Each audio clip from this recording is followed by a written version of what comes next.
بسم الله الرحمن الرحيم. أهلا بيكم. لما يكون المريض هو اللي بيعلم الدكتور بتاعه، مش أي دكتور بس، أكبر الدكاترة المتخصصين في المجال بتاعهم. مرضى الصدفية أو بعضهم علموا أكبر دكتورة من دكاترة الأمراض الجلدية اسمها ويندي بولاج. دي دكتورة في كلية الطب بجامعة أوجوستا في جورجيا. علموهم حاجة بسيطة جدا استنتجت منها علاج جديد ومتوفر في كل حتة، متوفر في كل صيدلية، ومتوفر في كل مكان، ويعني ثمنه رخيص جدا ومفيد جدا في علاج الصدفية. عشان نعرف مرض الصدفية وايه اعراضه والباتشات اللي بتطلع على الجلد وانواعه وتشخيصه وطرق العلاج اللي موجودة حاليا له، وهي طرق علاج كتيرة جدا ويعني بتوصل الى في حاجات غالية جدا، وكل ده انا هسيبهم لكم في فيديو في اول تعليق بتاع زميل لنا شرح بالتفصيل وشرح العلاجات الموجودة.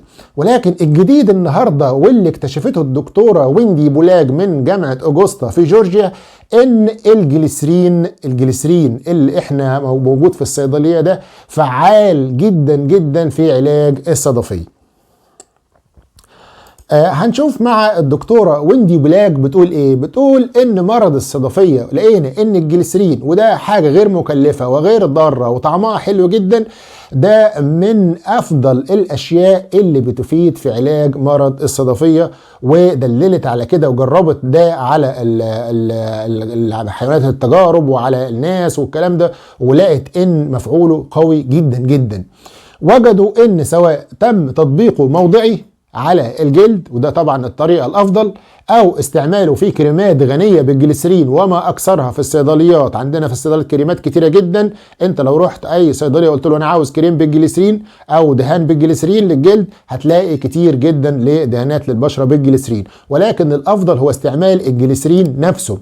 ولقوا ان هو استعماله على الجلد او حتى شربه مع الميه، تخفيفه مع الميه وشربه، ده بيؤدي الى تخفيض معدل الصدفيه بطريقه كبيره جدا، وبيؤدي الى نشوء جلد شبه طبيعي جدا وبيفيد.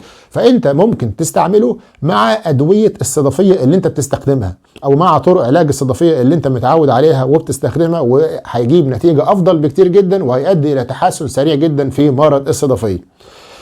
الدراسة بتاعتها بتقدم أدلة أكبر على الطرق المختلفة اللي بيعمل بيها الجليسرين مفعوله، لأن طبعا هي أثار انتباهها إزاي الجليسرين المادة الرخيصة اللي بيستخدموها الناس كلها، يعني بيستخدموه دايما كمرطب للجلد، وإحنا دايما بنستخدمه في الشتاء عشان من مية الوضوء بيحصل قشف وبيحصل يعني قشر الجلد ده اللي بيلزق على الجلد، فبيجيبوا الجليسرين ويدهنوه على جلدهم عشان يقضي على الطبقات اللي هي الزيادة اللي في الجلد دي. فهم استغربوا ازاي الجليسرين بيعمل مفعوله السحري ده في علاج الصدفية، وده من اكتر امراض الجلد اللي يعني علاجها صعب جدا. هو مرض غير معدي ولا حاجة، ولكن هو بيضايق طبعا، بيعمل حكة وبيضايق، والقشور البيضاء دي بتاعت الصدفية دي والكلام ده كل ده بيضايق مرضى الصدفية وبيتعبهم جدا، وبيعانوا معاه معاناة شديدة ومرض مزمن، وبيحاولوا يجدوا له علاج. وطبعا في انواع من الصدفية بتتطور الى ذلك وتعمل التهابات في المفاصل وتعمل التهابات في القلب، ولكن احنا بنتكلم على الصدفية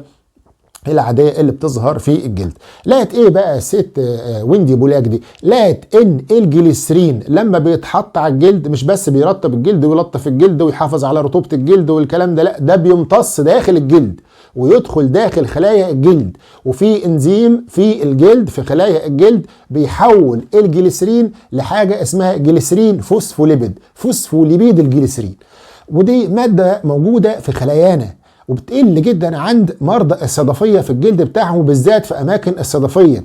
فالجليسرين اللي بيتحط على الجلد ده بيعوض المادة دي، والمادة دي بتبدأ تقلل التراكم بتاع طبقات الجلد واللي هم بيسموها السكيلز دي، القشور البيضاء دي والاحمرار دي، ويبدأ يؤدي إلى نشوء جلد طبيعي تدريجي. فجربت الكلام ده وجاب نتائج معاها هايله.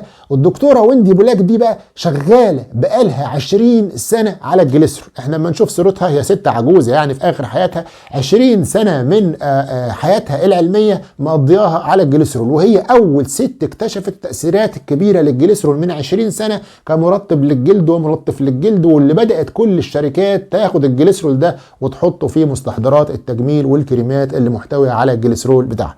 فنصيحتي لمرضى الصدفيه النهارده ابدا استعمل الجليسرين. هو طبعا من عيوبه انه بيلزق شويه، بس ده يعني ايه حاجه بسيطه ممكن ندهنه بالليل، وضيفه الى علاجات الصدفيه اللي انت بتستخدمها. اذا كنت بتستخدم كورتيزونات، اذا كنت بتستخدم ساليسيليت، اذا كنت يعني وصلت لمرحله كبيره ومرحله شديده واستخدمت بقى العلاج المناعي اللي هو غالي ومكلف، كل ده انت امشي عليه، ولكن ضيف الجليسرين الى نظامك العلاجي وتابع النتائج وشوف النتائج وقول لنا في التعليقات، يعني اكتب لي في التعليقات هل انت جربته الجليسرين، هل سمعت عن الموضوع ده؟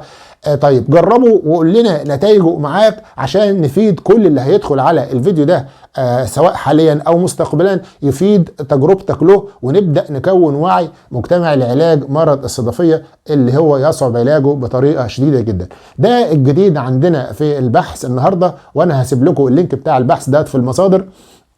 وإلى لقاء في حلقة قادمة وموضوع جديد وشيق، والسلام عليكم ورحمة الله وبركاته.